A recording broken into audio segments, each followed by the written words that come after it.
AI companion. Yeah. So Be'ezrat Hashem, on the 21st of June, we will be leaving Ir Yamim at 4 a.m. to get to Har Gerizim by uh, about 5 for a 5. There's a 5:30 sunrise, and that's hopefully when we get there. This Shomronim will already be on top. We're going to discuss all that, but the purpose of this lecture is more or less a prep for that, but it's also a general purpose lecture about Shomronim, about Har Gerizim, Shechem, etc. So let's go on. So please mute yourselves and please interrupt, as I said. And I have set the record, so we're good. And I've also assigned some co-hosts to accept people as they need to enter. I can close that. So the Samaritans have a certain tradition. The Samaritans claim that they are the descendants of the tribe of Menashe and of Levi. So they say that they are the Bnei Yisrael. They are called Samaritans or Shomronim because they were based in the city of Shomron. The Shomron was a city, was a capital of Mamlechet Yisrael. So they claim that there was a split, there was a schism between, during the time of Eli, etc., or the time of the kings, when the southern tribes of Yehudah and Levi, etc., they split from the northern tribes. And I'm not going to go into the details of that story, but they claim that they are from the original northern kingdom of Israel, right? They have a Torah of 5 books of Moses, which is very similar to the Masoretic text that we have. And it's referred to as the Samaritan Pentateuch. And I have here, let me just make sure I'm seeing myself here. Hold on. Here we go. So this here, as you can see, this is a Chumash. And in this Chumash, we have 2 columns comparing the Jewish Masoretic text against the Samaritan Pentateuch. Right? And there are approximately 6,000 differences between the Masoretic text, the Masoretic Chumash, and the Samaritan Pentateuch. Most of the differences are minor, meaning malay chaser, etc., meaning does it inclusive of, not inclusive of, how they spell words, but there are quite a few meaningful differences between the texts. One in particular leads us to one of the other principles of their faith, in that God has chosen Har Gerizim, Mount Gerizim, as his holy mountain, as compared to the Jewish tradition where Jerusalem or Mount Moriah is the holy mountain. Okay, so we can go into, perhaps even during the visit, we'll go into the sources of those 2 traditions. But I have another slide on comparing the origins of the 2. Okay, so on Mount Gerizim, there are several locations. Their tradition is that things like Akedat Yitzchak, just like the Jewish tradition says that Akedat Yitzchak took place on Har Habayit, or Mount Moriah, because it says El Eretz HaMoriah. But if it's interesting that in the Pentateuch of the Samaritans, it says El Eretz HaMora'ah. And just like Elon Moreh, so they believe that the mountain in which Isaac brought, or Abraham brought Isaac to sacrifice to God, was on Har Gerizim. So that makes Har Gerizim already a very important location for them. It was the location of Joshua's altar. In the Jewish tradition in Sefer Yehoshua, it says that when Joshua took the stones from the Jordan River, he set them up on Arival. According to the Samaritan tradition, he set them up on Har Gerizim. So that was basically the first Mikdash. Um, Landing place of Noah's Ark. There's actually an altar on Har Gerizim that the Samaritans believe was the altar that Noah built when he left the ark. So in Har Ararat can be they translate into Har Gerizim. So the R is like a gimel, Gararat or Har Gerizim. So that's okay. And it's also that their center. So this is the mountain which God commands you 3 times a year, right? To visit, to make a pilgrimage for each of the festivals. They all make their pilgrimage to Har Gerizim, just like the Jews would have made pilgrimage to Har Hamoriah or to Yerushalayim. David, I have a quick question. You Yep. mentioned about Yoshua. If only have the 5 books of Moses, and what in Perek Chet and Yoshua is we're talking about Harival. So where do they come with Sefer Yoshua? They they don't accept as a holy book. Therefore, they only accept the 5 books of Moses. They don't accept our entire canon of the Tanakh as a holy book. So, whereas they will reference perhaps some of the psukim, they don't accept it as the word of God or anything like that. Whereas the 5 books of Moses is. So they right. So that's the story of Yehoshua. They do believe that Yehoshua, because at the end of the Chumash, God appoints Yehoshua to be the successor of Moshe. So they accept that Yehoshua came in. They believe that, and God commands, of course, we know in Parashat Re'eh, to go to Har Gerizim, etc. We'll get to those quotes later. Okay. Now, so Samaritans believe that they've been at that location continuously since Yehoshua entered the land. Okay. And they're called Shomronim because of some say, I've seen the Shomronim themselves say that they are the keepers, that the Shomronim, the Shomrim, but they're actually Shomron because of the town of Shomron, which was named after Shemer. So it's hard to say that it was actually about the keepers, but who knows? You don't know these evolution things. Okay, a little bit about the Shomronim and their language. So on a daily basis, the Shomronim, there are 2 communities, one in Har Gerizim, and when we go on the 21st, what we're going to do is we're going to get off the bus in their little town of Kiryat Luza and walk through the town, because to get the bus through, everybody is there on their Aliyah Regel. So all of the Shomronim that live in Cholon, you have a community in Cholon, community on Har Gerizim in Kiryat Luza. So they're all parked along the sides, and it's very difficult to drive a bus through there. Wish you will too. Yeah. Somebody is not Well, on next mute. time you can order one size. Someone should be on mute who is not on mute. Okay. Oh. All right, so there are 2 communities of Shomronim. You have the Shomronim in Cholon and the Shomronim on Har Gerizim. The Shomronim on Har Gerizim typically more speak Arabic than they do modern Hebrew. The Shomronim in Cholon regularly speak Hebrew because they're more integrated. But in any case, the Shomronim have their own ancient Hebrew pronunciation and script. And their script is much more similar. They claim that it is the ancient Hebrew script.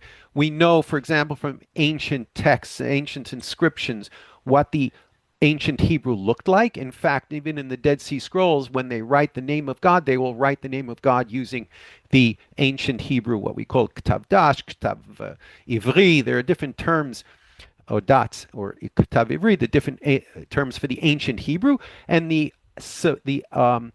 Samaritan script is very similar to that ancient Hebrew script, if not precisely, but here you can see a comparison. On the right side, you've got the Samaritan against the Ktav Ashurit as we have it, right, in red, but in the blue is the Ktav Shomroni. On the left, ancient Hebrew is the ancient Hebrew, the Ktav Dots or Ktav Ivri, that you have in old ancient Bronze Age texts. Okay, so that's their script, and when we get there, we will see things very interesting. One of the ways of identifying a Samaritan synagogue is if there is a mosaic floor, then very often the dedication texts in the mosaic floor are written in the Samaritan script. And when we go tomorrow morning, Bezrat Hashem, whoever wants to join us in Apollonia, there is a mosaic floor in Apollonia with Samaritan script written on it. So we know that the Samaritan had a synagogue there. Now keep in mind that during the Tanaic period and the Amoraic period, there were, according to many accounts, there were over 1 million Samaritans in Eretz Yisrael, right? And there were much fewer Jews, so there were many more Samaritans. The term that's used by Chazal, because they refer to them all the time, the term that Chazal use to refer to the Samaritans are kutim. And I will explain later why they're called kutim by Chazal. But Chazal, hundreds, if not thousands of times in both the Mishnah and in the Gemara, refer to the kutim. When they refer to the kutim, they're referring to the Samaritans. Okay, good. About their pronunciation. Been on for 10 minutes now. So I want to make sure that you guys hear. Share computer sound. Okay. I'm now going to play. I was once on Har. I do this. This is HaKohen Yefet. He is a brother of one of the existing Kohen Gadol, and I asked him, because he is a Kohen, to give me a Birkat Kohanim, to bless me as the Kohanim do, like we do, right? And I'm going to play this file. I've added titles so that you can hear him speak, as well as see the text, the Hebrew text that we're familiar with, and get and hear the sounds. Okay, so here goes. Let's see.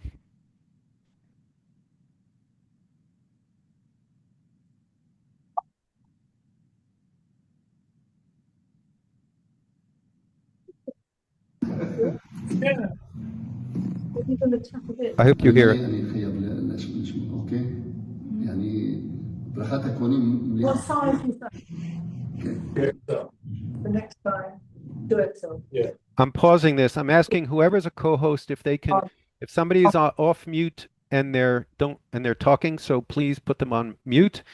The co-hosts are able to do that. Or if you're yourself not on mute, so please put yourself on mute. Okay, I'm resuming the play of this recording. Yeah, I know. No, I'm waiting for. There's somebody speaking in the background. We have to get them on mute. I have to also capture the wall. I guess I'll have to do that. Okay. All right, quiet. Good. Okay, here goes. I must measure it. She doesn't. Yeah. يدبر شيمو الموشي ليمور دبر الآر والبانو ليمور كاتب الريك ويتباني إسرائيل إمر لما يبرك بشيما مشمارك يا إرشيما فانو إلك يا إنك الشاشيما فانو إلك ويا شملك شالوم شيمو شيما الباني إسرائيل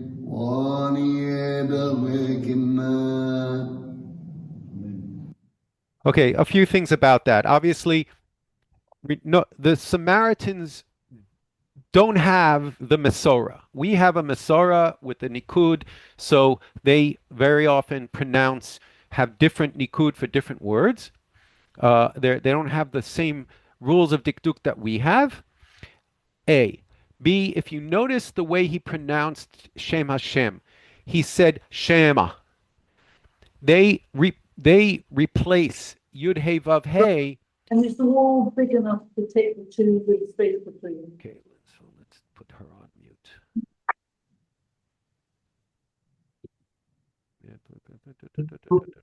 How do I put her on mute? You know, we fast. Yeah, but it's got to be more, there's left, Because space to the left of the wall. excuse me, Lynn's phone. Lynn, you have to put yourself on mute for some reason. Ah, there we go. I think I did it. Okay. So everybody should go on mute if they're not on mute, and I will, and if you need to speak up, you can take yourself off mute. So that includes Mandy, Eggy. I'll do that for you. Okay. All right, good. All right, so what you've noticed that they replaced Yud Hey Vav Hey in Yivarechecha Hashem, they say Shema. Because they don't pronounce the holy Yud Hey Vav Hey as we don't. We replace it with Adonai. By the way, who can tell me what Adonai means if you translate it? Anybody? You can go off mute to answer the question. Ruby, what does Adonai mean? My master. Incorrect. What is it? My, That's Adoni. That's Adoni. it means master. Sorry. Masters, plural. Really? My masters, which is very interesting. But that's a topic for another conversation. Okay? But so where we would say Adonai, they say Shema. Okay? That's Samaritan. You heard their thing. When we go to Har Gerizim and we see them praying, they're going to be saying things in this chant, blah, blah, blah, blah, and they'll be speaking in basically you're not going to be able to understand what they're saying because they'll be speaking Samaritan Hebrew. Okay, that's about the Samaritan Hebrew. Okay, we've got this is Kiryat Luza. Okay, Kiryat Luza on the bottom right is on Har Gerizim, their community, which was built in the 80s.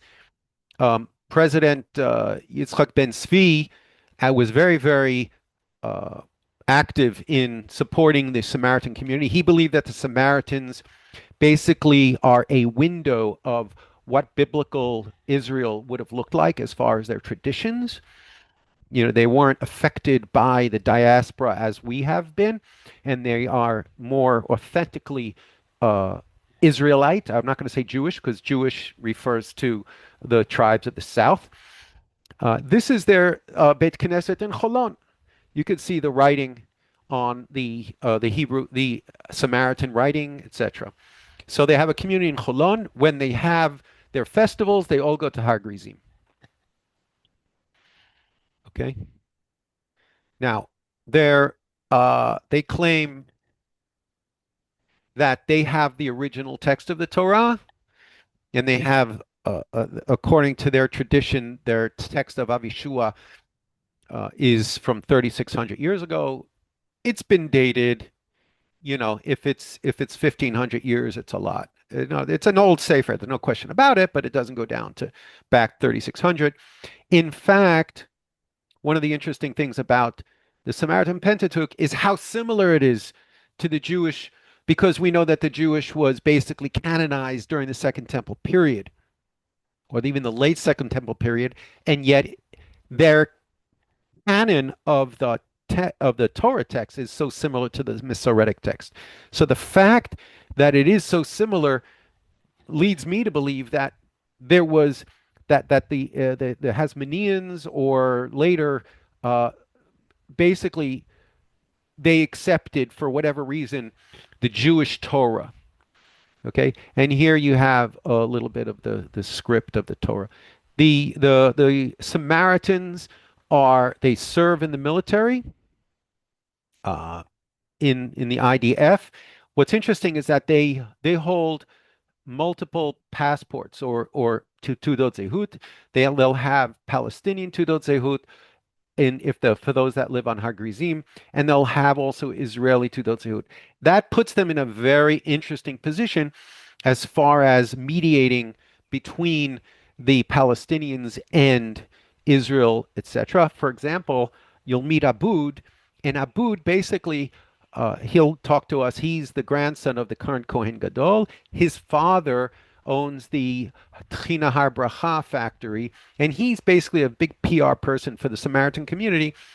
And um, where was I going with this? Uh, he yeah. So he runs a post office actually, and his post office, the benefit of that is he provides good postal service for the people of Nablus of Shechem, because Har Gerizim is right next to Shechem, and so it's a reliable versus, and it's also a way they have import and export between Israel and the Palestinians going through the Samaritans because they have this unique capability of being a mediator between the Palestinians and the Israelis, which is very could be an interesting uh, facility for a peace opportunity, a peace process. Okay, so here you see Samaritan youth, right?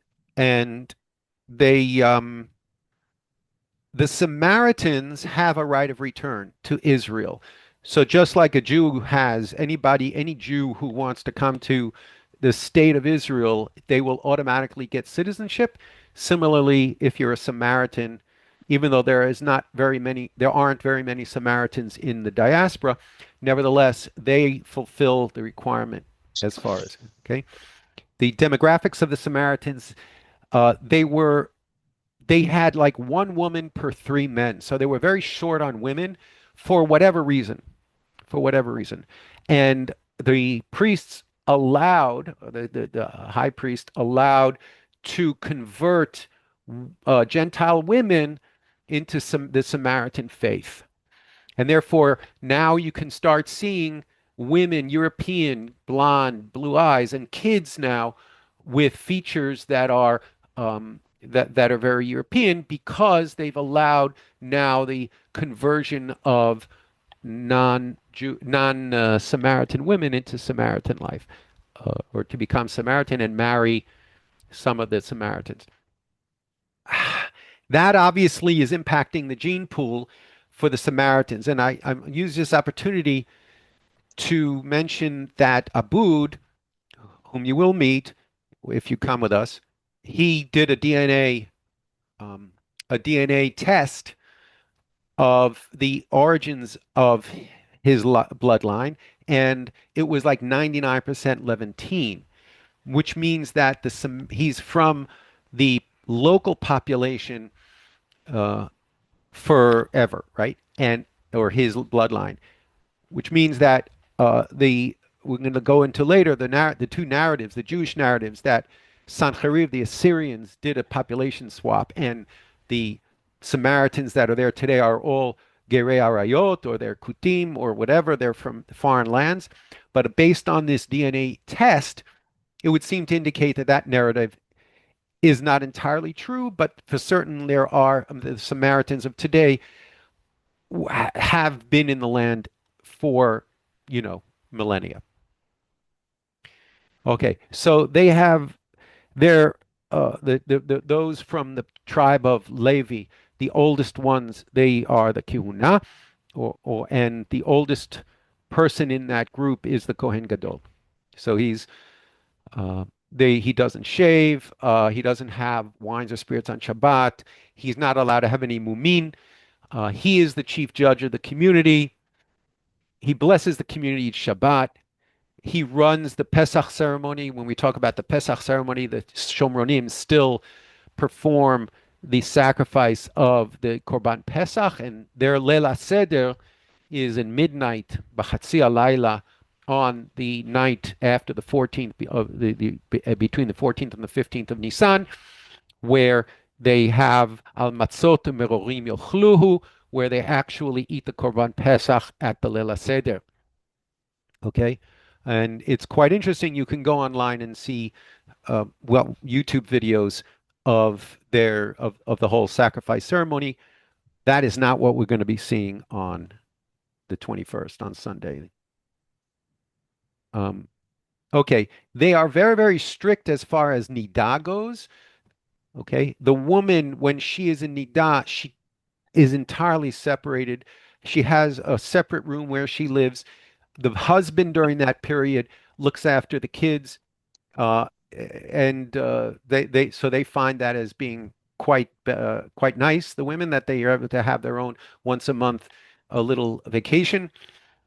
And one interesting point is that Chazal view the Kuti women as Timeot. Why? Because they're going to start counting Nikiyim after. In other words, the degree of stringency turns into being a problem for Jewish. So Jewish tradition. Can't really recall the exact logic here, but the fact that they are so strict on dam, and that they will view a certain dam blood as being that of nidah, menstrual, and whereas Jews would not, and therefore they will finish their period of abstinency before because they've started earlier. Therefore, the rabbis decided that there's a chashash that they will still be in nidah based on the Jewish rule, which is more lenient. Okay, so it's interesting. The rabbis really were very concerned, and this was a big part of their lives because keep in mind that the Samaritans were all around the Jews during the Mishnaic and Talmudic period. Anybody, if there are any questions, please speak up.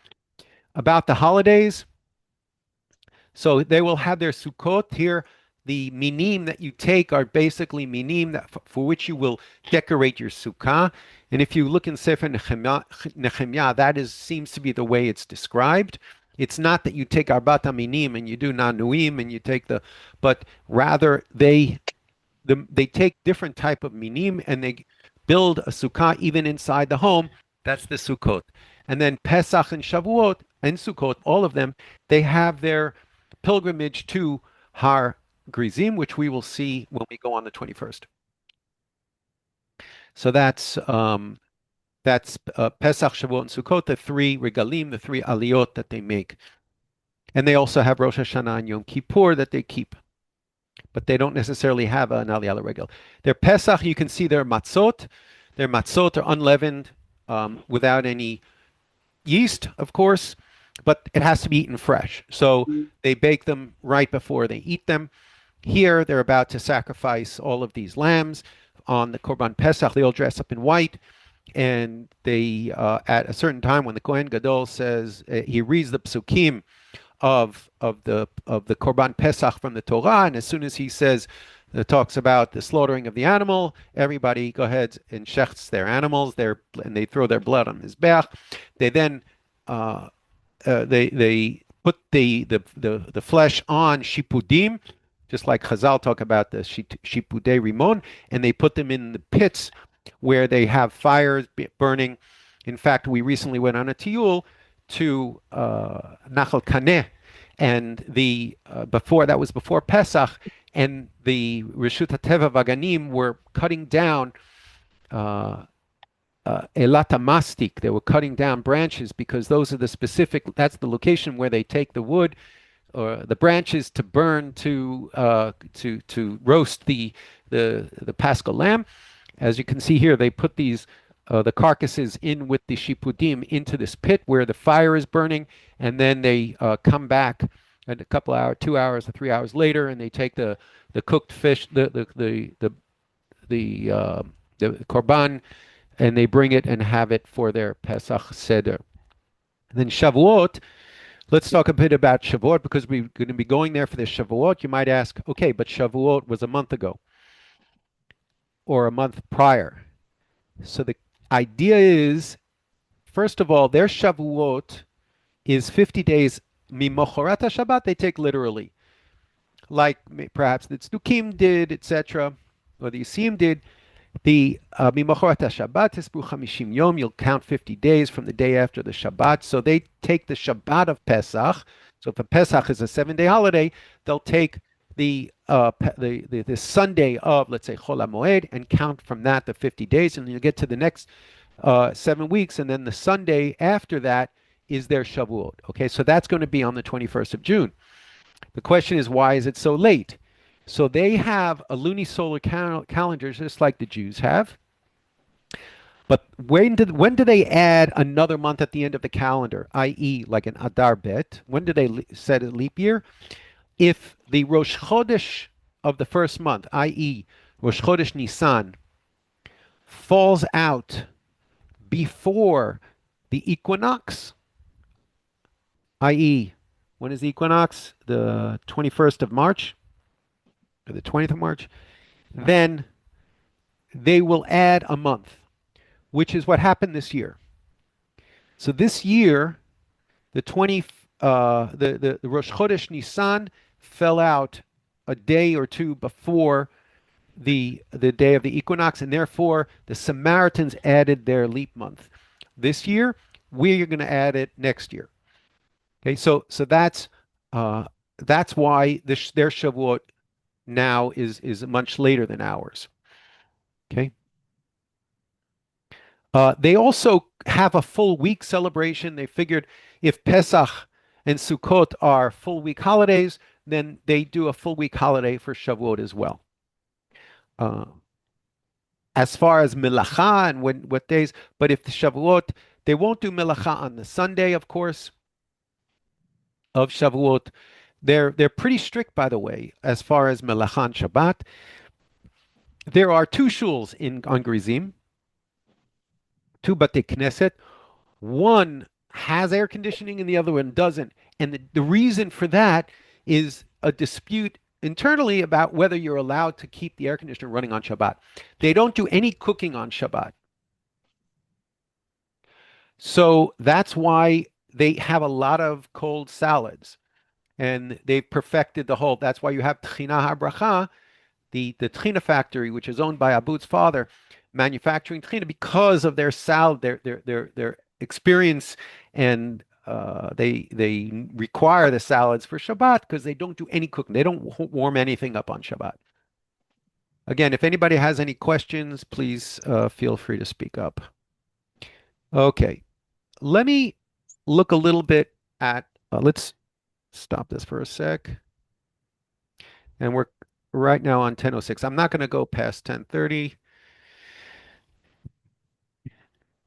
Where's my browser? Here. Okay. Let's have a little look at Eretz Yisrael. So here we are. Here's Google Maps. This is Tel Aviv. Here's Netanya. Here we are. Little blue dot, right? Now, up here you have Emek Yisrael, right? Which is an emek. Emek is when you have plains. You have a flat area where you can grow lots of wheat. Now, if you come down here in the center of the country, of the mountain of the heartland, this is where you have Nablus. This is Shechem right here. Just to the south, this is Gerizim over here, Har Gerizim. To the north is Har Eval. Okay, and in the middle is Shechem. What we're going to do is after we're done, we're going to go to Mitzpeh Yosef, which is right over here, right? And we're going to have a look at the view from Mitzpeh Yosef over the eastern portion of Shechem. And you'll see that we're going to look at what's called Tel Balata. Tel Balata is the ancient Shechem. I'll explain why it's called Balata, but not for now. And if you take Tel Balata, there's an eastern gate and a western gate. By the way, I was there not too long ago. Went down with Abud, and he gave me a tour of Shechem. And you're only allowed there. It's Azor A, so you should only come if you have a U.S. passport or a non-Israeli passport. And then just to the east of that, you have Kever Yosef. And so this is the kind of the view that you're going to see. You've got Har Kabir here to the right, just in front of you, which is where Elon Mored, today's settlement. And then to the left, you've got Har Eval. Where we're standing is Har Gerizim. And then there's a fourth mountain where Itamar is Reches Itamar, also called Har Gedoa. So that's a little bit about that. But let's go back to have a look at Tell them where to do it. the morphology here of the land of Israel. So you have Netanya here. Here's Herzliya and Ranana. What we're going to do is we're going to drive from Netanya, take Route 5 all the way to the east till we get past Ariel. We're going to get to Somet Tapuach. And from there, we're going to go take a new road that bypasses Hawara and then up to Gerizim, right over here. We're going to go up to Gerizim where the red pin is. From here, you can look around and you'll see here too, there is a Emek. This is Emek Beit Dajan. Beit Dajan is a town here. This is the town of Salem or Shalem, right? When Yaakov ba Shalem Ir Shechem, this is Salem, Shalem.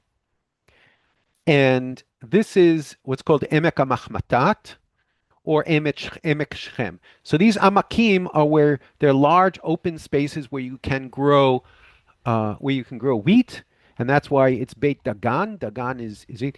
And what's interesting is this little hilltop here, or actually this hilltop here, in the maps of the British, there is a chorva, there is a ruin on the top with a round wall from the Bronze Age, and it's called Chirbat Jilajul.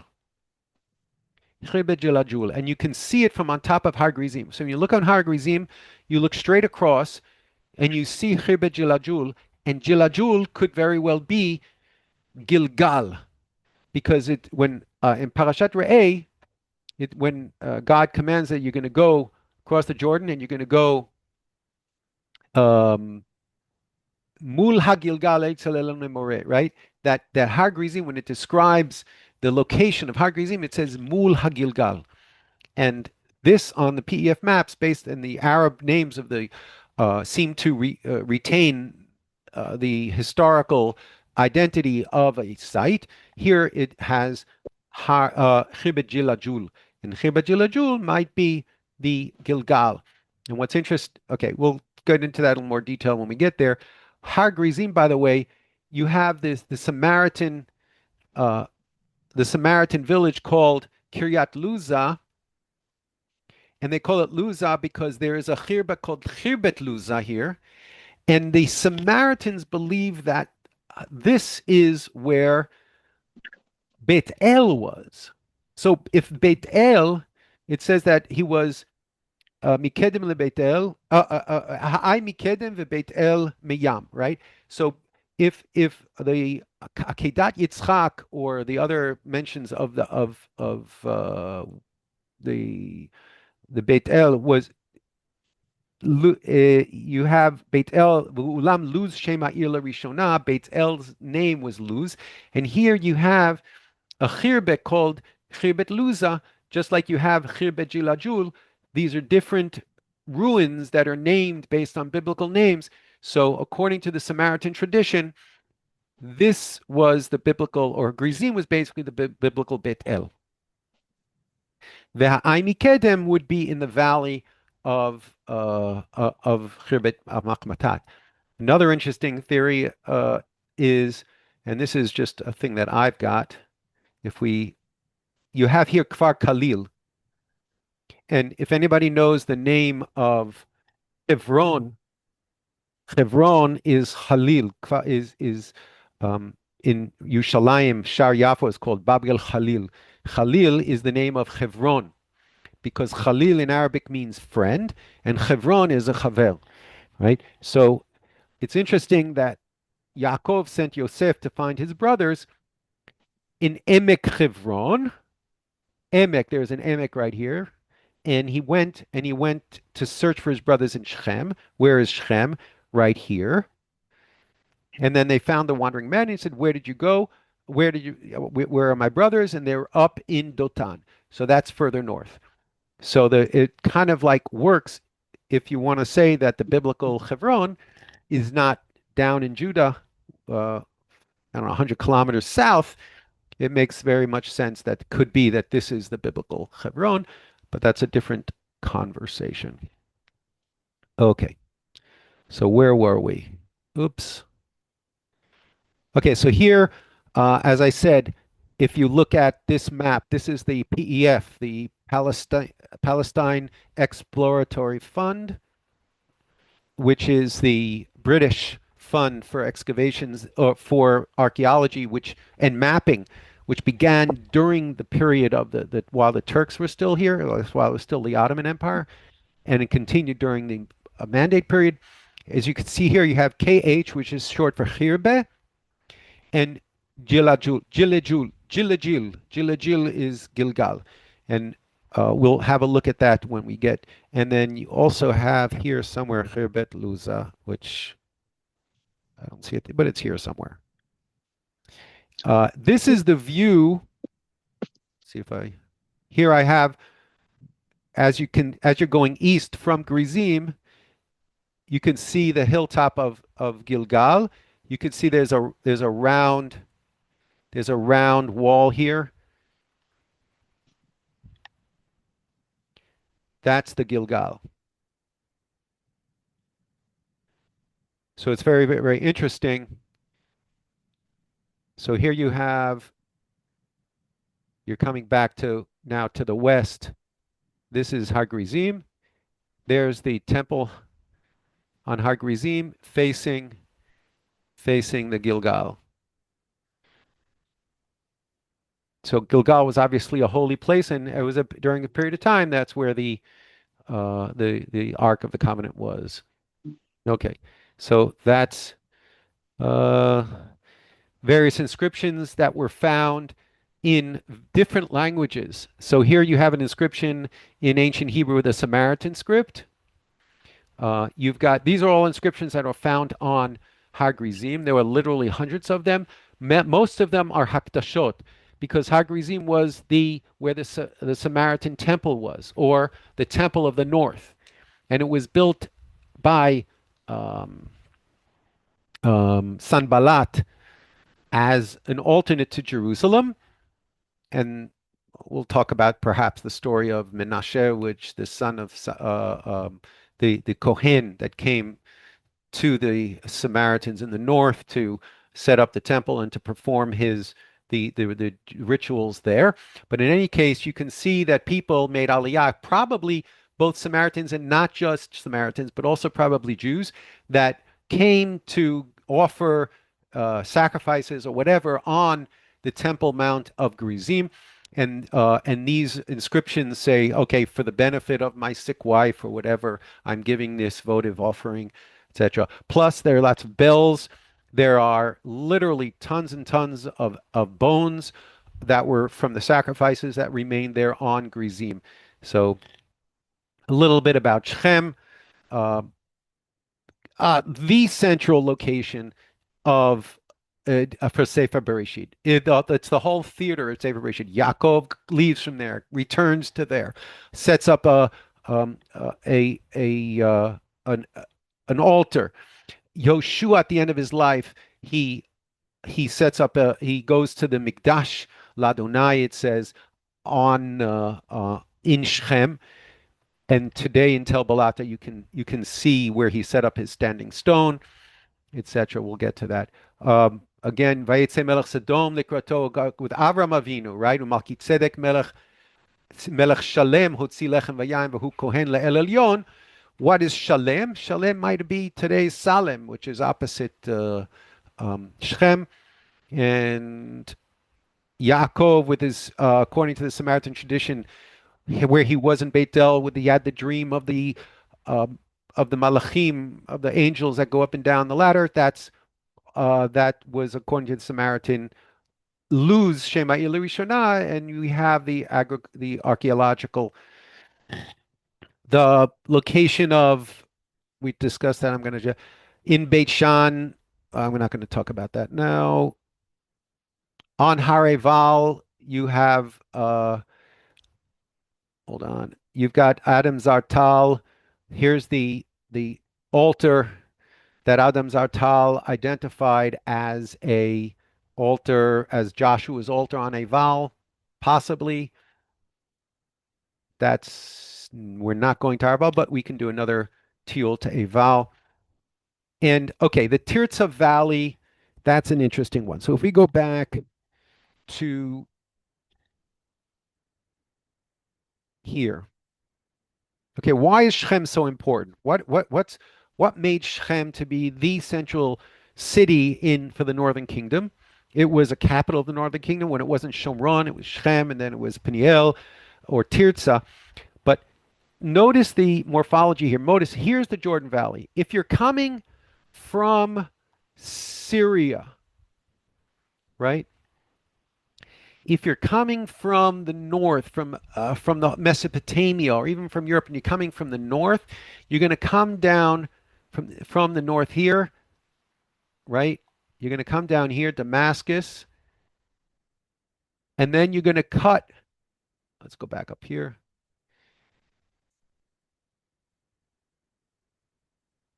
Okay, you're going to cut over through this valley called Wadi Bokek, Nahal Bokek. Nahal, not Bokek. No, no, no. No. Um, wow. Nahal Yavanon. And where did Jacob cross and he fought with the angel?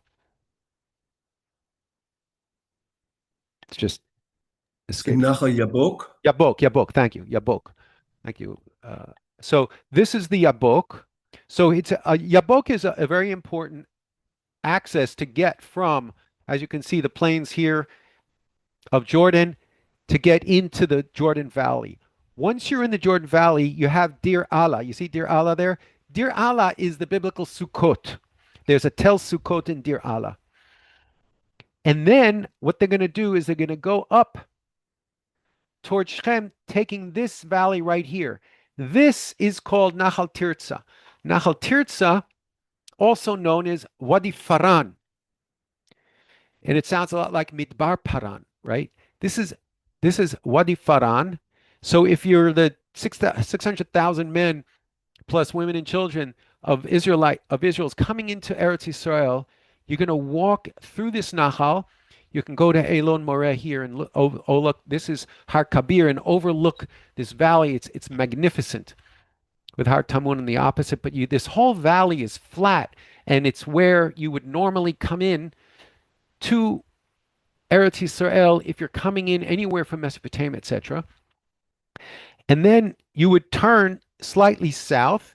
That's why over here on Har Eval is where you had the Joshua's altar, and then you turn right, and then you would go back, continue to the west along this Nahal Shechem.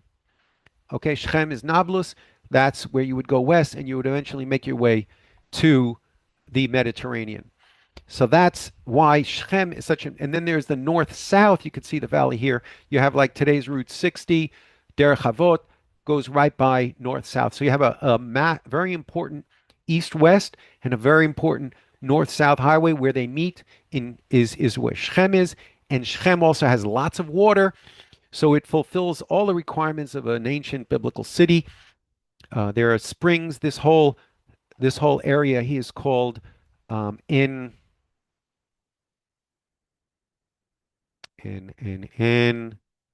Ras El In. Ras El In, meaning that this is a rosh like Rosh HaNekra. It sticks out. It's like a shlucha that comes out of the mountain into Shechem, and there are lots of springs here. So that's why it's called Ras El In. And so you got water, you've got roads, you've got the plains of Emek Dajan, and you have all these plains where you can grow wheat. So you've got lots of commercial potential here and fertile lands. So that's why you have Shechem. And Shechem today, if you look at it, it's an amazing city. If we turn on here, you can see a little bit about the construction. When we're going to be up on Gerizim, you'll see just below it, you have the Machane Plitim of Balata. This is a refugee camp. And notice the difference in the construction. It's very, very dense. And we're going to be standing up here. This is Har Gerizim, and we're going to go up to Mitzpeh Yosef and look out over the valley. So you have here uh, you have the Balata refugee camp. Here you have downtown. This is where basically the center of Nablus is today, where you've got the Kasbah, etc. It is actually, if you go to the uh, the central square of Nablus today, it's like going to Times Square with the digital signs above you. It's really a booming city. Over here, you have another densely populated area, right? Which is another refugee camp called Askar. Askar. So this is Askar refugee camp. Here, actually, says Askar here. I think they're both called Askar. And this is Balata. These are two refugee camps that we'll be able to see from the top of the mountain. We will not be driving through this area, obviously. We're going to come up the new road. I don't know if it shows you here. This is Har Bracha.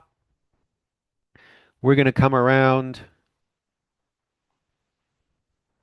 this new road 60. We're gonna drive east till we get to Tzomit Tapuach.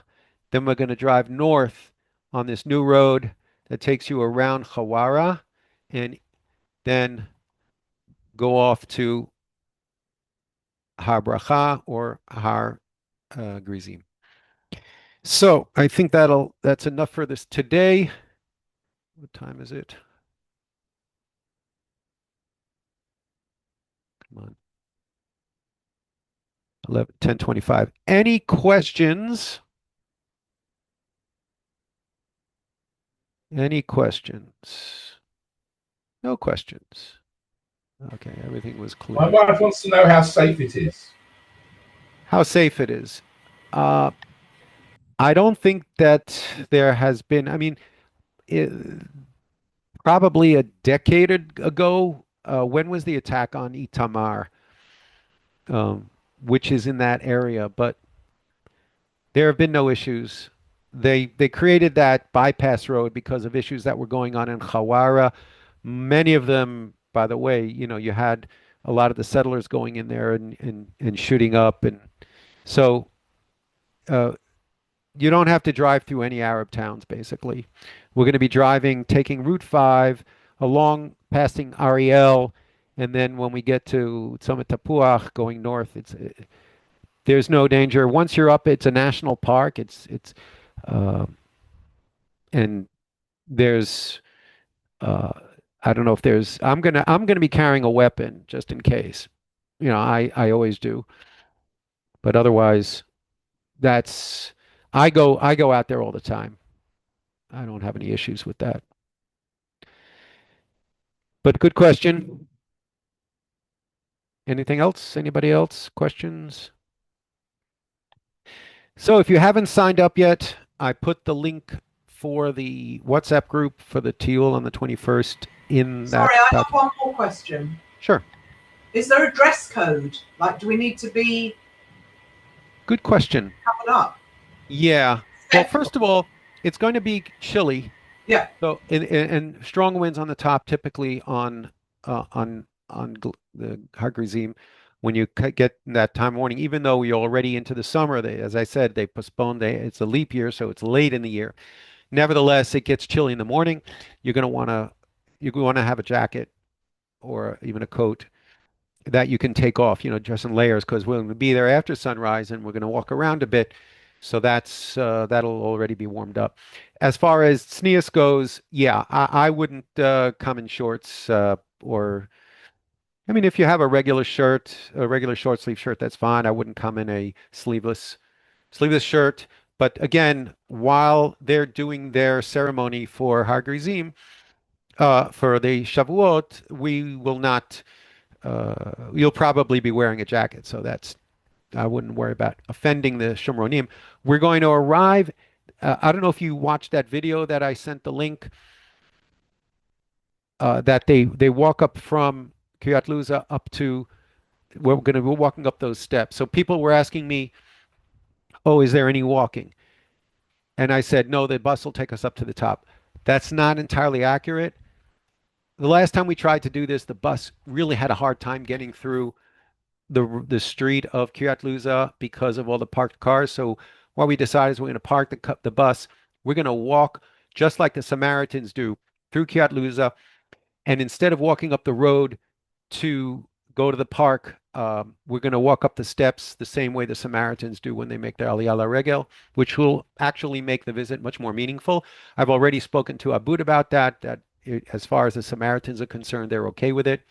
I spoke to the person from the park, and he's actually still checking to make sure it's okay because when you enter the park, typically you would enter through the gate of the park where that's where you pay your entrance fee. There is an entrance fee. I'm going to be covering that with your uh, with the 200 shekel that you guys are paying.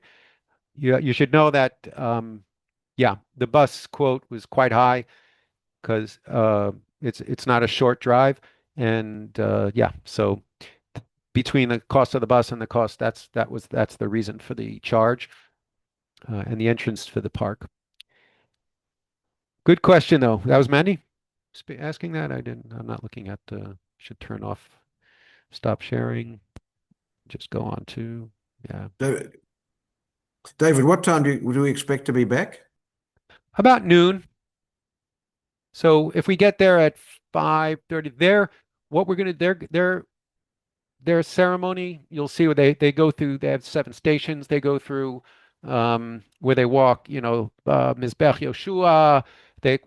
What's called Givat Olam, and where Noach's altar is, and of course Akedat Yitzchak.